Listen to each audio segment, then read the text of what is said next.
தமிழ்நாட்டின் முதல் ஜல்லிக்கட்டு நாளை தொடங்க உள்ள நிலையில் காளையுடன் மல்லுக்கட்ட மாடுபிடி வீரர்களும் சீரிப்பாய காளைகளும் தயாராகி வருகின்றன. புதுக்கோட்டை மாவட்டம் தச்சங்குறிச்சியில் தமிழகத்தில் இந்த ஆண்டிற்கான முதல் ஜல்லிக்கட்டு நாளை தொடங்க உள்ளது. இதனை முன்னிட்டு முக்காணிப்பட்டி, வடவாளம், திருக்கட்டளை, மெய்வழிச்சாலை உள்ளிட்ட பல பகுதிகளில் மாடுகளுக்கு பயிற்சி வழங்கப்பட்டு வருகிறது. மேலும் உரிமையாளர்களும் தங்களது காளைகளுக்கு ஊட்டச்சத்து மிகுந்த உணவுகளை வழங்கி மண்குத்தும் பயிற்சி மற்றும் நீச்சல் பயிற்சியில் ஈடுபடுத்தியுள்ளனர். இதனிடையே ஜல்லிக்கட்டு விழா குழுவினர் காளைகளை வளர்ப்போரின் வீடுகளுக்கு நேரில் சென்று வெற்றிலை பாக்கு வைத்து அழைப்பு விடுக்க வேண்டும் எனவும் ஆன்லைன் டோக்கன் முறையை ரத்து செய்ய வேண்டும் எனவும் காளை உரிமையாளர்கள் கோரிக்கை விடுத்துள்ளனர். ஆன்லைன் முறையால் பாரம்பரிய பழக்க வழக்கங்கள் அழிந்துவிடும் என குறிப்பிட்டுள்ளனர்.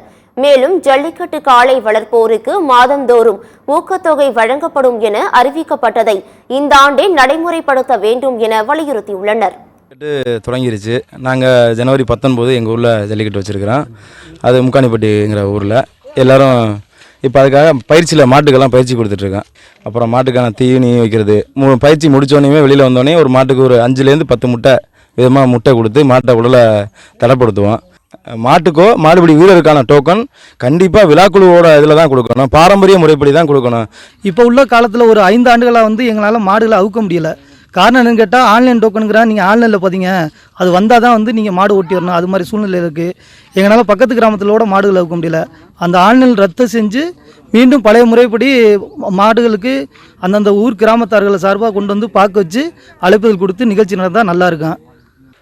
எங்களுக்கு இன்சூரன்ஸு இப்போ மஞ்சட்டுக்கு இறங்குறோம்னா அவங்க இன்சூரன்ஸ் போடுறாங்க. அது கிடைக்கிறதுக்கு கொஞ்சம் லேட் ஆகுது. அதே மாதிரி டோக்கன் ஆன்லைன் டோக்கன் ரொம்ப கஷ்டமாக இருக்குது. இதே நம்ம கமிட்டிகிட்ட கொடுத்தாங்கன்னா கமிட்டியில் நாங்களே போய்ட்டு எல்லா ப்ரூஃபையும் கொடுத்து சர்டிஃபிகேட் எல்லாம் கொடுத்து நாங்கள் கையில் வாங்கிக்கலாம்.